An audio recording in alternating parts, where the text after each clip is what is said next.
नमस्कार दोस्तों, मैं Anand Kumar study online channel में आप लोग का स्वागत करता हूं। और आज के इस वीडियो में हम लोग जानेंगे संसद के दो सदन लोकसभा और राज्यसभा में क्या अंतर है, उसमें क्या डिफरेंसेज हैं, उसको हम लोग आज समझेंगे। बहुत ही बेहतरीन तरीके से समझेंगे। और आपको बता दें कि इससे पहले हमने लोकसभा का अलग वीडियो, राज्यसभा का अलग वीडियो अपलोड कर दिया है अपने चैनल पर। अगर आपने उसको नहीं देखा है तो उसको पहले जाके देख लीजिए, ताकि एक बेहतर समझ आपको बन पाएगा और इस चीज को समझने में आपको कहीं भी कोई दिक्कत नहीं आएगा। तो ऊपर एक लिंक आ रहा होगा जो कि प्लेलिस्ट का लिंक है, इसमें पॉलिटी का सभी वीडियो लोड किया गया है। तो इस पर आप क्लिक करके वो सही वीडियोस देख सकते हैं, या तो हम इसको डिस्क्रिप्शन में दे देंगे, वहां पे भी जाके आप वीडियो के अंत में भी जाके देख सकते हैं, कोई दिक्कत नहीं है। तो आज का जो हमारा वीडियो होगा वो होगा हमारा लोकसभा और राज्यसभा में क्या अंतर है। इस टॉपिक को हमने सजा लिया है ताकि आपके नज़र के सामने एक बार दोनों आ जाएंगे। तो आपको एग्जाम में जो क्वेश्चन होगा, अभी बहुत से एग्जाम भी आगे में, तो एग्जाम में जो क्वेश्चन होगा वो आसानी से बन पाएंगे, एक भी क्वेश्चन आपसे नहीं छूटेगा। और इसमें हम खास करके चर्चा करेंगे मेन पॉइंट का। और बता दें कि इस पॉइंट्स को हमने राज्यसभा और लोकसभा में बहुत ही अच्छे से डिटेल से बताया है, तो वो जरूर देखिएगा, आप लोग को समझ में बहुत ज़्यादा आएगा। ठीक है, तो हम लोग आज देखेंगे राज्यसभा और लोकसभा में अंतर। ठीक है, चलिए तो अब वीडियो को शुरू करते हैं। इससे पहले आप एक बार इसका स्क्रीनशॉट ले लीजिए, कहा कि जब हम बताएंगे तो इस पर कुछ कुछ लिख देंगे, तो इसका स्क्रीनशॉट आप लोग ले लीजिए। चलिए अब वीडियो को शुरू करते हैं। तो यहाँ आप देखिए, लोकसभा के बारे में कहा गया है अनुच्छेद 81 में। आप लोग जानते होंगे, आप लोगों को पहले बता चुके हैं, ये सब चीज़ सिर्फ रिवीजन है और बहुत ही बेहतरीन तरीके से बस देखते जाइए, वीडियो के अंत तक देखिएगा और फिर देखिएगा, कोई भी आपको डाउट नहीं होगा। तो लोकसभा के बारे में बताया गया है 81 में, अनुच्छेद 81 में लोकसभा के बारे में आपको बताया था कि संसद के 3 अंग कौन कौन, राष्ट्रपति, लोकसभा और राज्यसभा। और सदन कितने, तो 2, कौन कौन, लोकसभा और राज्यसभा। तो लोकसभा का जो चर्चा है वो 81 अनुच्छेद में किया गया है, संविधान के 81 अनुच्छेद में। लेकिन राज्यसभा का चर्चा 80 में किया गया, मतलब कि पहले राज्यसभा 80 में, 80 में राज्यसभा और 81 में लोकसभा का चर्चा है। चलिए हम लोग आगे देखते हैं।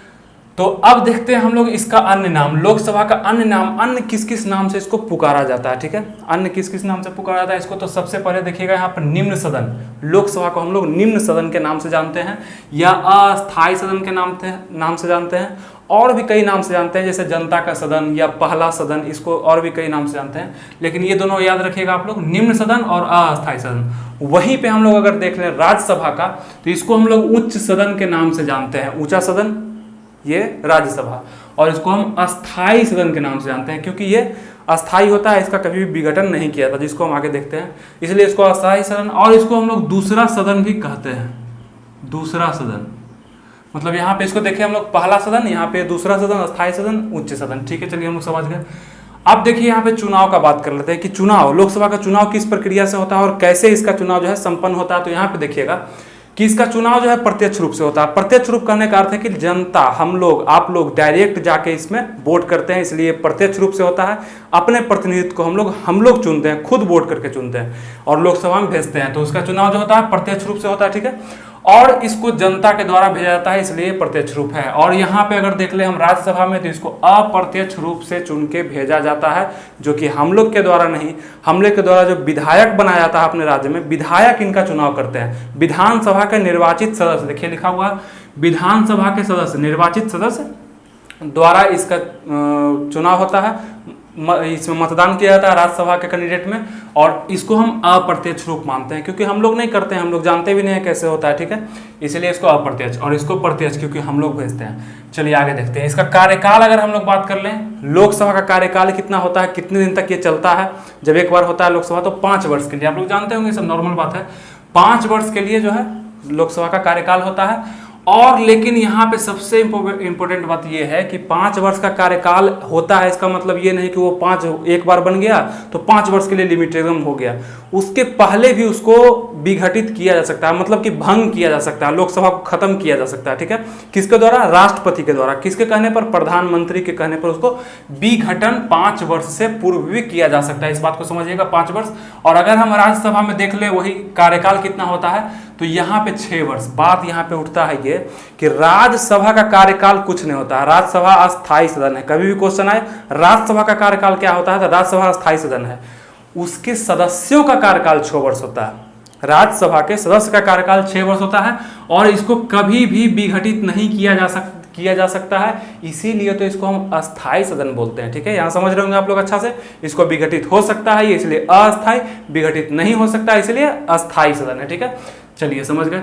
अब यहाँ पे देखिए कि सदस्यों का कार्यकाल होता है 6 वर्ष, सदस्य का कार्यकाल होता है। चलिए अब हम लोग आगे बढ़ते हैं, समझ गए आप लोग। न्यूनतम उम्र का बात कर लेते हैं। इसमें कितने न्यूनतम उम्र होते हैं, कब से आप जो है लोकसभा का सदस्य बनना स्टार्ट हो जाएगा, आपकी एज कितनी होनी चाहिए? तो ध्यान रखिएगा 25 वर्ष, ओनली 25 ईयर अगर आपका एज है तब आप जो है लोकसभा के उम्मीदवार हो सकते हैं। आप अपने क्षेत्र से खड़ा होइए, लोकसभा के मेंबर आप बन सकते हैं। कुछ योग्यता की जरूरत है जो हम उसमें बता चुके हैं लोकसभा वाले में, उसको देख के आप लोग खड़ा भी हो सकते हैं। ठीक है, तो यहाँ पे 25 वर्ष जो है न्यूनतम उम्र देखा जाता है लोकसभा का, और यहाँ पे 30 वर्ष राज्यसभा का देखा जाता है। देखिए प्रधानमंत्री जो हमारे बनते हैं, तो प्रधानमंत्री 25 ईयर अगर हो गए, आप लोग 25 ईयर के अगर हो गए 25 वर्ष के, तो आप लोग प्रधानमंत्री के पद पर जाने के लायक भी हो चुके, क्योंकि प्रधानमंत्री लोकसभा का नेता होता है, तो लोकसभा के लिए 25 वर्ष, और राज्यसभा में जाने के लिए आपको, राज्यसभा का सदस्य बनने के लिए आपको 30 वर्ष की आयु पूरी करनी होगी उसके बाद।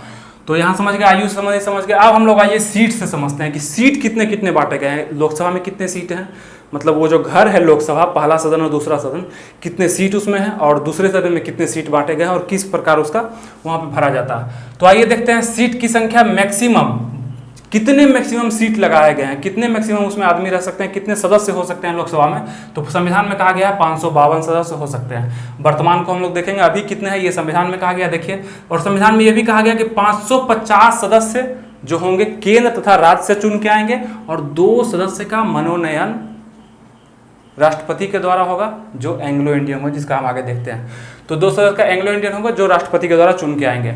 लेकिन वर्तमान में क्या स्थिति है, अभी का वर्तमान का क्या है लोकसभा का स्थिति, कि 545 सदस्य हैं, 545, क्योंकि ये जो 7 हैं खाली रहते हैं, जिसको हम अच्छे से बोल रहे हैं आपको कि प्रत्येक पॉइंट को हम इतना अच्छा समझाएं। लोकसभा और राज्यसभा का अलग अलग वीडियो है, आप लोग देखिएगा, ये चीज़ समझ में तो कोई एकदम आसानी से आ जाएगा। ठीक है, वो देख लीजिएगा तब।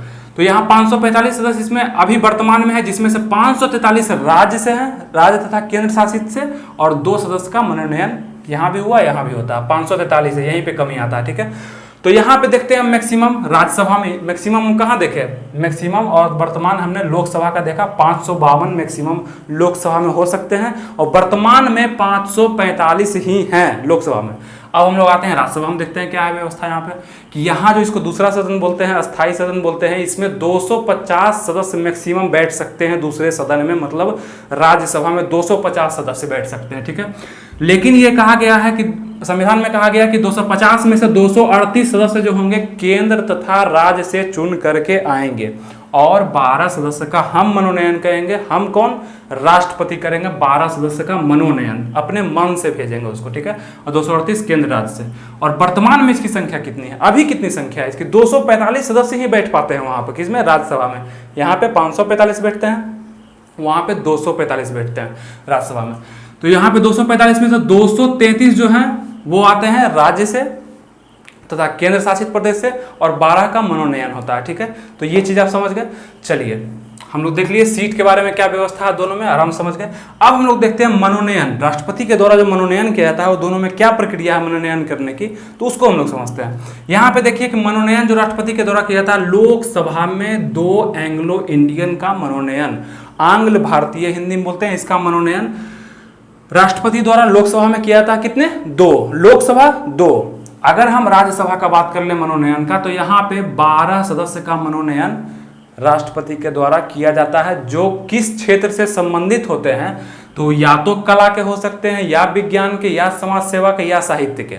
ठीक है, या सहकारिता के भी। तो इतने चीज से संबंधित आदमियों को, जो चर्चित व्यक्ति होते हैं, तो पढ़े लिखे इसमें खास करके व्यक्ति जाते हैं, तो उनको मनोनयन राष्ट्रपति द्वारा किया जाता है 12 सदस्य का, 12 सदस्य का। यहाँ पर कितने सदस्य देखे हम लोग, 2, जो कि खास करके एंग्लो इंडियन ही होते हैं। वहाँ कला विज्ञान समाज सेवा नहीं, वहाँ पे जाएंगे कला विज्ञान समाज सेवा से 12 सदस्य, यहाँ एंग्लो इंडियन सिर्फ आएंगे 2 ठो, जिसका व्यवस्था हम लोग देखते हैं 331 अनुच्छेद 331 में कहा गया है कि लोकसभा में 2 एंग्लो इंडियन का मनोनयन राष्ट्रपति के द्वारा किया जाएगा।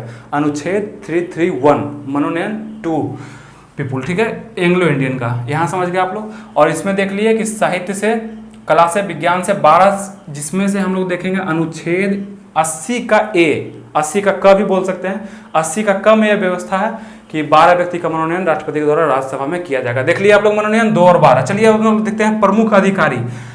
ये जो सदन है हमारा, 2 सदन, राज्यसभा लोकसभा, तो यहाँ पे इतने सारे लोग हैं, कहीं पे 545, कहीं पे 245, इतने सारे लोग को इकट्ठा उसको मैनेज करने के लिए एक तो अध्यक्ष चाहिए, एक मॉनिटर चाहिए। तो उसके लिए व्यवस्था क्या किया गया है कि एक प्रमुख कहिए, सदन का प्रमुख कहिए या सदन का अधिकारी कहिए, 2 व्यवस्था किया गया है लोकसभा में और 2 किया गया है राज्यसभा में, जिसको हम लोकसभा देखते हैं।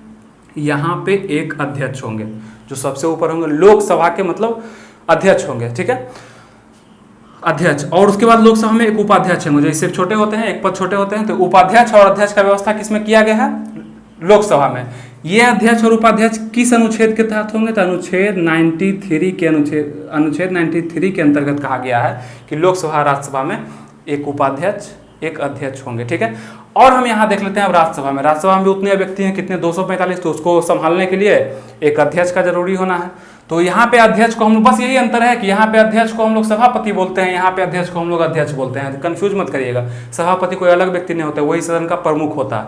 जो सदन का प्रमुख यहाँ अध्यक्ष है, वही सदन राज्यसभा के सदन का प्रमुख सभापति है। उसको अलग नाम से सभापति और उपसभापति, यहाँ अध्यक्ष और उपाध्यक्ष, कोई कंफ्यूजन नहीं होगा, ठीक है।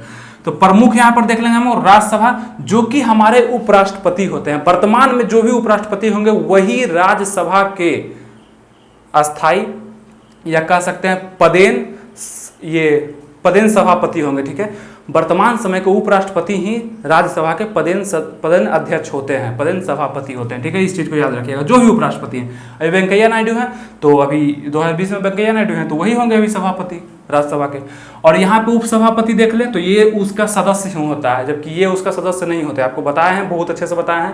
ये सभापति जो होते हैं राज्यसभा के सदस्य नहीं होते, क्योंकि ये तो उपराष्ट्रपति होते हैं, ये अलग से आते हैं, उस सदस्य के वो सदन का सदस्य नहीं होते हैं। और जबकि ये उपसभापति जो चुना जाता है, उस सदस्यों में से एक सदस्य को उपसभापति चुना जाता है। और यहाँ पर जो आप दोनों देख रहे हैं, ये इसी मतलब सदन के सदस्य होते हैं दोनों, ठीक है। इस चीज को आप लोग अंतर आपको बता रहे हैं, इसलिए आप लोग दोनों को अच्छा से आपको क्लियर कर रहे हैं, ठीक है। समझ में आ गया होगा। आगे हम लोग देखते हैं इसका चुनाव का प्रक्रिया। यहाँ पर लिखा हुआ है कि 5 साल के बाद नए चुनाव होते हैं। यहाँ से आप क्या समझ रहे हैं?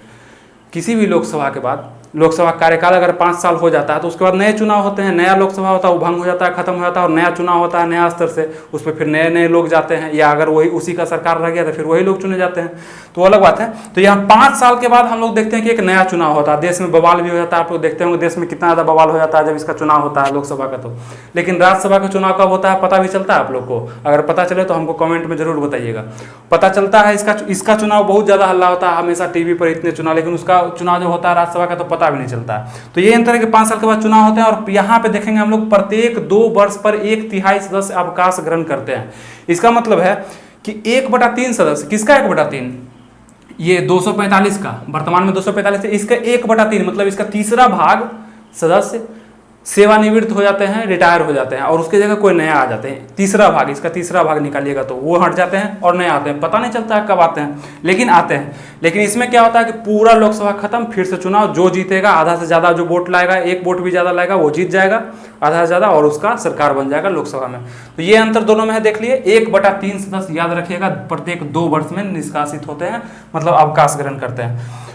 और अब आइए हम लोग देखते हैं कि मंत्रिमंडल लोकसभा के प्रति उत्तरदायी नहीं होता है। मंत्रिमंडल लोकसभा के प्रति उत्तरदायी नहीं होता है। इसका मतलब क्या है कि लोकसभा का जो मंत्रिमंडल होता है, इसके नेता प्रधानमंत्री होते हैं, वो मंत्रिमंडल लोकसभा के प्रति उत्तरदायी होता है, क्योंकि वो जनता का सदन है, उसके प्रति उत्तरदायी होना ही होगा। लेकिन यहाँ पर हम लोग देखेंगे कि इसका जो मंत्रिमंडल होता है, राज्यसभा का मंत्रिमंडल, वो राज्यसभा के प्रति उत्तरदायी नहीं होता, कुछ भी उत्तरदायी नहीं होता, अपना मन से काम करता है, ठीक है। तो यहाँ पे हो जाएगा। और ये मंत्रिमंडल जो होता है उत्तरदायी नहीं होता। ये दोनों को हम ध्यान से देखिएगा, यहाँ उत्तरदायी है, यहाँ नहीं है, ठीक है। अब आइए हम लोग लास्ट पॉइंट जो है देखते हैं कि इसको हम लोग, और अंतिम रूप में हम लोग सबसे अच्छा पॉइंट देख लेते हैं, जनता का प्रतिनिधि कौन करता है? लोकसभा।